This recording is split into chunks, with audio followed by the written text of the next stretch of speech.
Sure. So we have, in the meeting rooms, we have the sensors which are recording the environmental data, also recording whether the room is being used or not via PIR sensors. And then on the chairs, we use the occupancy sensors. So that way we can collect all the occupancy analytics and we can collect the environmental data. And with that, we can actually see how we are using the space and how the space is being controlled. Sure, I think the benefits for us are on two sides. The first aspect is for us as an occupier. We can actually see how we use our space and we can make more informed decisions about how we adapt our space for the future.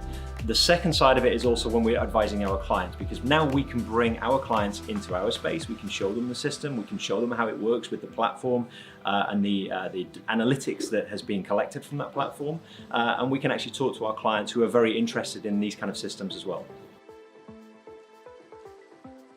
I think for us, this is an ongoing process. We put in the sensors, we put in the system in order to see how our space is being used. We want to use that information over a period of time in order to see how the space works and to decide what we do with the space in the future. So we don't see this as a single action, we see this as an ongoing process. And also when we're talking to our clients, we advise them of the same.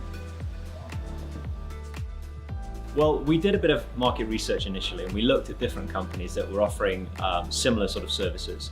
But the reason in the end we chose SpaceEtic is because it was a company that was offering us a reliable system. It was a tried and tested system. We'd seen it in action, we knew it worked.